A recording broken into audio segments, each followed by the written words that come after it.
سورہ ہود ہے۔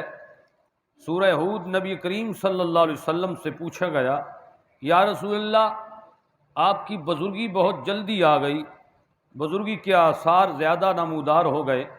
فرمایا مجھے سورہ ہود، سورہ واقعہ، سورہ عما یتساءلون اور سورہ اذا الشمس کورت نے بوڑھا کر دیا۔ پوچھا گیا رسول اللہ، سورہ ہود کے اندر کون سی آیت ہے جس کی وجہ سے آپ پر بڑھاپا طاری ہوا؟ سرکار نے فرمایا فاستقم کما امرتا، جس آیت نے مجھے بوڑھا کر دیا، یعنی فاستقم، اے محبوب قائم رہو، کما امرتا، تجھے جو اللہ نے حکم دیا ہے عبادت کے لیے، تو یہ ایسا حکم تھا جو نبی پاک صلی اللہ علیہ وسلم کے لیے ایک عظیم حکم تھا۔ ہم پر تو 5 نمازیں فرض ہیں، وہ بھی 5 منٹ اگر زیادہ لمبے ہو جائیں تو ہمیں تکلیف ہونے لگ جاتی ہے کہ یہ کیا ہوا، ٹائم کم ہونا چاہیے تھا، ٹائم بڑھ چکا ہے۔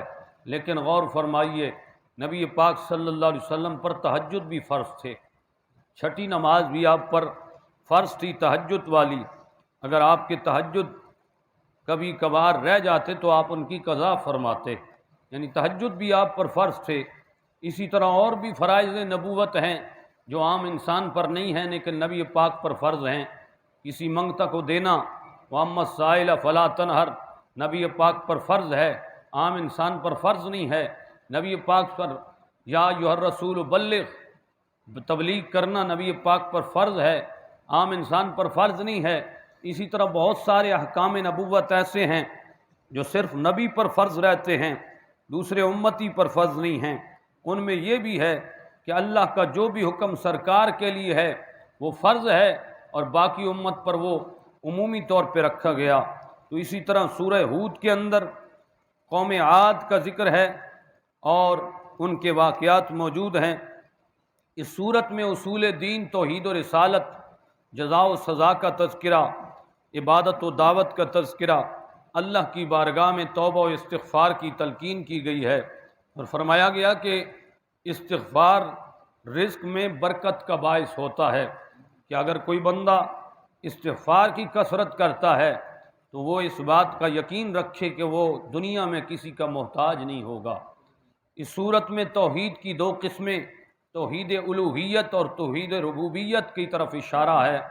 اللہ تعبدوا الا ایاہ، یعنی اللہ رب العزت کے ایک ہونے پر اور اللہ رب العزت کے رب ہونے پر، اس طرف اشارہ ہے۔ اور اس صورت میں مومن اور کافر کی طبیعتوں کو موازنہ کیا گیا کہ کافر اپنی طبیعت میں سختی رکھتا ہے اور مومن اپنی طبیعت میں نرمی رکھتا ہے۔ اور اس صورت میں مزید اللہ نے انسانوں کا رزق اپنے ذمہ کرم پر لیا ہے اور اس کا اعلان کیا ہے کہ اے نسل انسانی یاد رکھیں کہ رب تعالیٰ نے تمہارا رزق اپنے ذمے لیا ہے، اس میں کبھی ہلکان نہ ہونا۔ اب غور فرمائیے، اس صورت کے اندر ایک آیت حضرت عبداللہ ابن عباس فرماتے ہیں، 5ویں آیت جو ہے وہ احنس بن شریک کے حق میں نازل ہوئی، جو سرکار کے سامنے تو میٹھی میٹھی باتیں کرتا تھا لیکن دل میں دشمنی چھپائے رکھتا تھا۔ تو رب نے اس کا پول کھول دیا، فرمایا محبوب یہ تو زبان سے میٹھا ہے لیکن دل میں دشمنی رکھ کے بیٹھا ہے۔ تو سرکار کے سامنے رب نے کسی چیز کو بھی چھپایا نہیں، واضح طور پر بیان کیا۔ اس صورت میں حضرت نوح علیہ السلام کا واقعہ بھی موجود ہے جس میں ان کی قوم کی نافرمانیوں کا تذکرہ ہے، عذاب مانگنے میں جلدی کرنے کا تذکرہ۔ اللہ نے حضرت نوح کو ان کے متعلق تسلی دی اس بات پر کہ حضرت نوح نے عرض کی تھی، اے مولا ایک کافر کو بھی زندہ مت چھوڑنا، یہ کفار ان کی پشت میں جو اولادیں ہیں یہ سب نافرمان ہوں گی۔ اللہ تعالیٰ کے نبی اللہ تبارک و تعالیٰ کی طرف سے عطا کردہ علم غیب کا اندازہ لگائیں، کفار کی پشت میں جو موجود ان کی اولاد کا بھی حال انبیاء جانتے ہیں۔ تو یہ اس صورت میں حضرت نوح علیہ السلام کی کشتی کا تذکرہ بھی موجود ہے، آپ نے اس کو تیار کیا۔ اور حضرت ہود کا واقعہ بھی اسی صورت میں موجود ہے کہ آپ نے اپنی قوم کو اللہ کی عبادت کی طرف دعوت دی اور ان کو بتوں کی پوجا چھوڑنے کی طرف تبلیغ کی، مگر قوم نے نہ مانا رب نے ان پر گاڑھا عذاب نازل کیا۔ یہ عذاب گرجتی آندھی اور سرسر کی کا عذاب تھا جو ان پر مسلسل 7 راتیں اور 8 دن تک جاری رہا، پھر وہ اسی حال میں مرے۔ حضرت صالح علیہ السلام کا اپنی قوم سمود کے ساتھ واقعات کا تذکرہ اس صورت میں موجود ہے۔ حضرت ابراہیم علیہ السلام کا مہمان فرشتوں کا مہمانی کرنے کا تذکرہ اور بھنا ہوا گوشت کھلانا اس صورت میں موجود ہے۔ جب آپ نے گوشت کھلایا تو انہوں نے تسبیح بیان کی، سبحان ذی الملک والملکوت، سبحان ذی العزت والعظمت والہیبت والقدرہ، جو اکثر لوگوں کو نہیں آتی ہے، سامنے لکھی ہوئی ہے، اگر یاد کر لیں تو آپ کے لیے بڑا بہتر ہوگا۔ میں پہلے دن تھوڑا پریشان تھا، بھائی مرکز میں آیا ہوا ہوں تو میں نے قرآن پاک سنانا ہے، لیکن جب میں نے پیچھے خاموشی دیکھی نا، بھائی اللہ ماشاء اللہ، بعض لوگوں کو تو یہ الفاظ بھی نہیں آتے، تو میرا ڈر بالکل ختم ہو گیا۔ میں نے کہا بھائی کوئی مسئلہ نہیں ہے، میں وہاں آیا ہوں جہاں لوگوں کو یہ دعا بھی نہیں آتی، میں ایسے ڈر کھلا ہوں، اتنا بڑے اللہ کے ولی کے سامنے میں 18 مصلے سنا کے آیا، لیکن میرا ڈر اس دعا نے ختم کیا، یہ سامنے والی دعا۔ آپ کے دل میں تو خیال گزرے گا کہ مولوی ہم پر اٹیک کر رہا ہے، لیکن کچھ باتیں ہوتی ہیں دلیل کے طور پر دماغ میں بیٹھ جاتی۔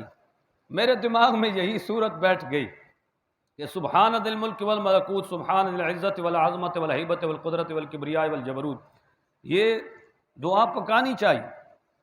ساری چیزیں مولوی پہ چھوڑ دینا، بھائی جی مولوی صاحب ہی پڑھتے رہیں، ہم تو خاموشی سے آپ کو ہی سنیں گے، تو ایسا نہیں ہونا چاہیے۔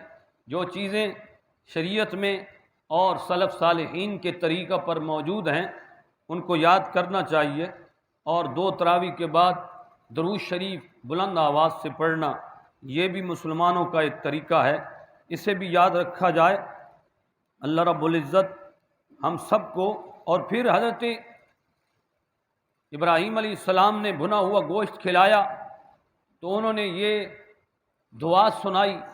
یہ دعا پوری روایات احادیث میں موجود ہے، تو آپ نے فرمایا پھر پڑھو۔ انہوں نے کہا دو گو کیا؟ آپ نے فرمایا یہ میرے بکریوں کے ریوڑ کھڑا ہے، آدھا ریوڑ لے جاؤ۔ پھر انہوں نے سنائی، پھر اتنی خوبصورت آواز میں سنائی کہ ابراہیم علیہ السلام نے فرمایا دوبارہ مجھے سناؤ، سبحان ذی الملک والملکوت، سبحان ذی العزت والعظمت والہیبت والقدرہ۔ پھر انہوں نے سنائی، پھر انہوں نے ڈیمانڈ کی تو بتاؤ دو گے کیا؟ آپ نے فرمایا یہ سارا ریوڑ میرے محبوب کے نام پر تم لے جانا۔ تو پھر دوبارہ انہوں نے سنائی، پھر انہوں نے کہا پھر سناؤ۔ انہوں نے کہا اب تو مال رہا نہیں ابراہیم، کیا دو گے؟ آپ نے فرمایا اپنی ذات تو موجود ہے، ابراہیم محبوب کے لیے اپنے آپ کو بھی بیچے گا۔ تو یہ غور فرمائیے، ان آیات کے ساتھ حضرت ابراہیم علیہ السلام کا کتنا پیار ہے۔ اللہ رب العزت ہم سب کو بھی پیار نصیب فرمائے اور یاد کرنے کی توفیق رفیق نصیب فرمائے۔ اللہ رب العزت محبوب کریم صلی اللہ علیہ وسلم کے صدقے شریعت مطہرہ کے احکامات پر عمل کی توفیق نصیب فرمائے۔